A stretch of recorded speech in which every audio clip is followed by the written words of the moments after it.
Subuh dalam keadaan junub ada disebut dalam Sahih Bukhari, satu hadis, satu bab tentang orang yang masuk azan subuh dalam keadaan junub. Maaf ibu-ibu, maaf. Ada orang tua mungkin tak sopan. Kau masalah fikih yang mau jolehkan. Malam tu nya junub. Lalu kemudian pas azan subuh tu nya junub. Inya berniat, nawaitu shauma ghadin an ada'i fardhi syahri Ramadan hadis sanatillahi ta'ala.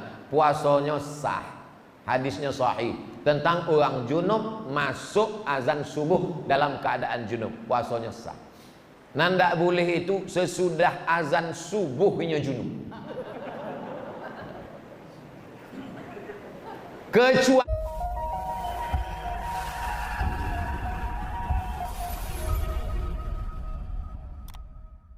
tentang mandi besar bulan Ramadan. Kadang mandinya kesiangan.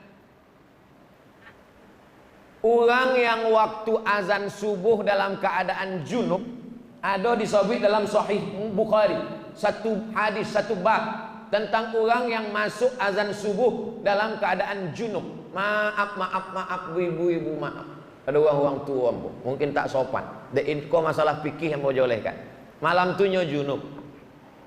Lalu kemudian pas azan subuh tu nya junub. Inya berniat, nawaitu shauma ghadin an ada'i fardhi syahri Ramadan hadis sanatillahi ta'ala. Puasanya sah. Hadisnya sahih tentang orang junub masuk azan subuh dalam keadaan junub, puasanya sah. Nanda boleh itu sesudah azan subuhnya junub. Kecuali mimpi. Sebab mimpi bukan kuasanya. Loloknya. Lah itu mimpinya, junubnya sebab mimpi. Itu puasanya ndak rusak. Sebab mimpi bukan mimpi, mana bisa dipesan. Ndak bisa di request mimpi. Ambo ndak mimpi kering, ndak mimpi basah, ndak bisa di request. Boleh.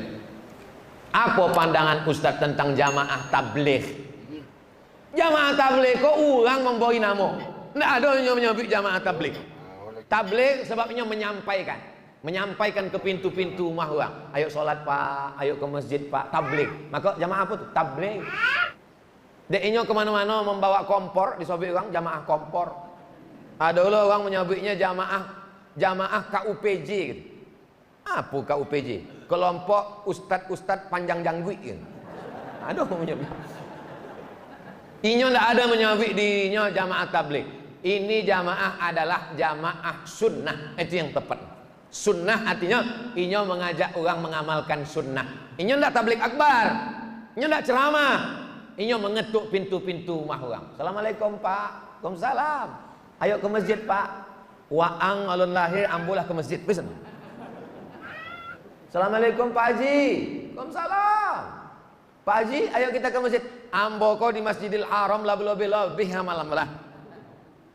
Tapi inya tetap dia mengajak ke pintu rumah orang. Assalamualaikum pak. Waalaikumsalam. Kebetulan rumah polisi. Jadi salam. Assalamualaikum. Waalaikumsalam. Kau ajak aku lagi sembahyang, ku tembak kepala kau besok. Tiap harinya datang. Iso datang dia. Iso datang. Lama-lama tersentuh hati pak polisi kau. Ikutnya jamaah tabligh. Sesudahnya ikut, diangkatlah menjadi Kapolda. Selamanya jadi Kapolda di Pekanbaru. Inya salat subuh tidak pernah di masjid yang sama. Selama tugas di Pekanbaru, subuh ikut di masjid iko, subuh ikut di masjid iko, subuh ikut di masjid iko, sampainya selesai tugas. Nama tak boleh disebut, menjaga kode etik jurnalistik. Aduh, dulu. Selamanya tugas di Pekanbaru, salat subuhnya tak pernah di masjid yang sama. Dan setiap inya salat di masjid itu, sodo polisi ikut salat. Takut atasan. Itulah hebatnya jamaah tabligh. Kalau Abdul Somad sesudah orang ramai di masjid, ramai barunya ceramah. Kalau jamaah tabligh enggak, pintu-pintu preman-preman yang bertato, yang pakai antingnya itu dipanggil semuanya. Maka banyak artis-artis tobat. Ustaz Dery Sulaiman tuh, itu pemain gitar di Bali dulu. Itu tobatnya tuh deh jamaah tabligh. Artis-artis metal bertato. Ada orang bertato, biji matonya pun ditato. Bertobat dia jamaah tabligh. Jadi kalau ada orang menyabik jamaah tabligh ko sosek, inyo sosek. Jamaah tabligh berjubah, Nabi berjubah. Jamaah tabligh pakai sorban, Nabi pakai sorban.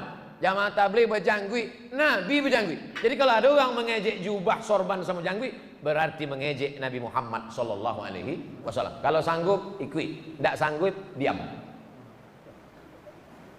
Pernikahan ketika niat ingin berpisah tapi tak jadi karena pertimbangan. Orang ketika nikah itu, kalau dia berniat, ambo berniat nikah 24 jam tunai, maka nikahnya nikah kontrak.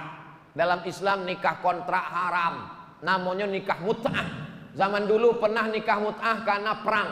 Setelah tahun Khaybar diharamkan Nabi Muhammad SAW. Tak boleh lagi, tak boleh nikah kontrak. Aku nikahi engkau dengan kontrak sampai tanggal 5 boleh tunai. Syiah yang nikah kontrak.